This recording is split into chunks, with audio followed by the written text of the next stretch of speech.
PAF versus IF, 6-0.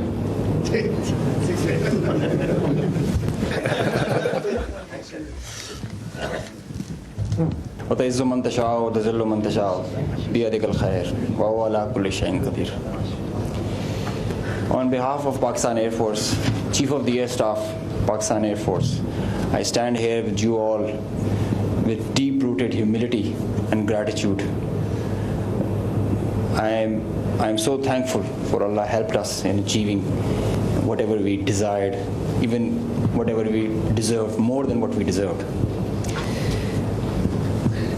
For being able to be up to the task for PF, as they say, second to none. Yes. Ladies and gentlemen, as the DG ISPR mentioned, I am Deputy Chief of Air Staff Operations. I'll pick up from where I left day before yesterday. PF versus IF, 6-0. The PF's response has strengthened Pakistan's national security, alhamdulillah. And it has even strengthened our commitment, the enduring commitment the PF has for stability and peace.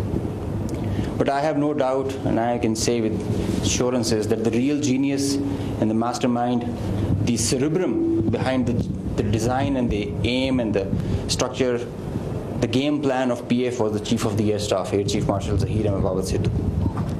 He asked us to do 3 things in our response: re-establish deterrence, neutralize key threats, retain control of air. And I will show you in my presentation how we try to do that. Slide. During the befitting response that we generated in our first episode, we attrited the IF's pride, the Rafales, resulting in this entire fleet almost coming to a standstill, a ground position. You could see that they were not flying after that, at least not close to their western border. This reduction in flying to bare minimum actually reduced their liberty of action. They curtailed their options. Slide. This is the Pakistan's air defense environment. Pakistan air defense environment is offensive, it's integrated, it's credible. And I'll show you. IF initiated having no space with their manned aircraft. They initiated with their unmanned aircraft operations, targeting Pakistan's civilian population and their infrastructure. Here you see all these spots all across the swath of drones and UAVs who are coming inside our territory, which is being picked up by all our radars from the moment they were entering, even before that. Slide. Now, PF's air defense environment is suitably configured to detect enemies' low RCS radar cross-section, high and slow speed platforms. That you can see that they are all visible by the time they are entering. Slide.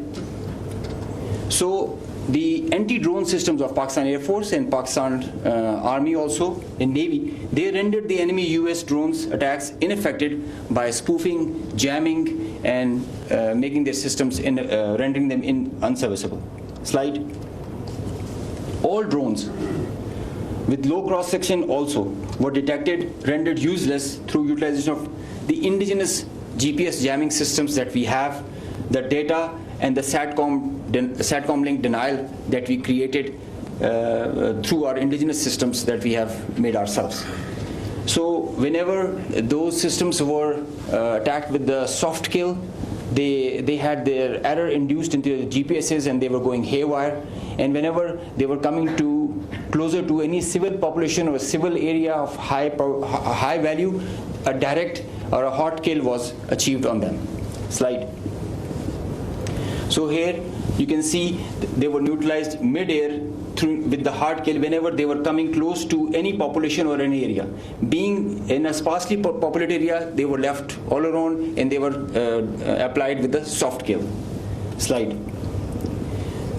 Now, after that, when the US chapter was over and they were fearing PF's retribution, in utter desperation, the IF resorted to a highly escalatory, very irresponsible surface-to-surface and long-range vector application.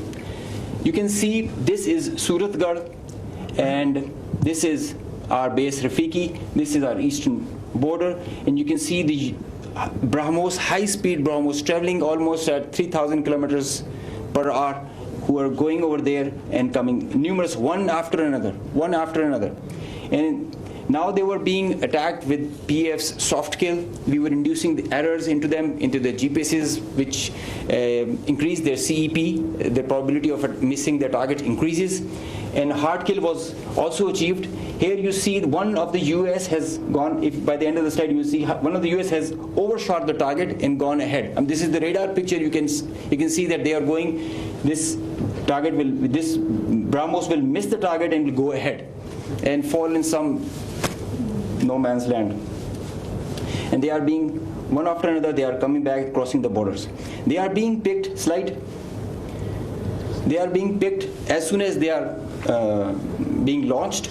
So real-time launch, mid-flight and terminal phase of all SSM, PF has the capability. Our air defense system, as I just mentioned, is very offensive, integrated and credible. So here you see that they are being launched from Bhuj area. This is the southern part of the country. And this is our airfield Bhulari. You must have mentioned, you have seen there were a lot of mention from the our counterparts. Here you see this BrahMos is coming.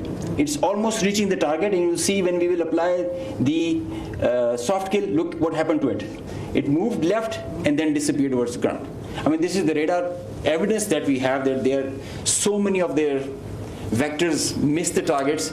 A lot of them did make, because they were throwing like hundreds of them. Next slide.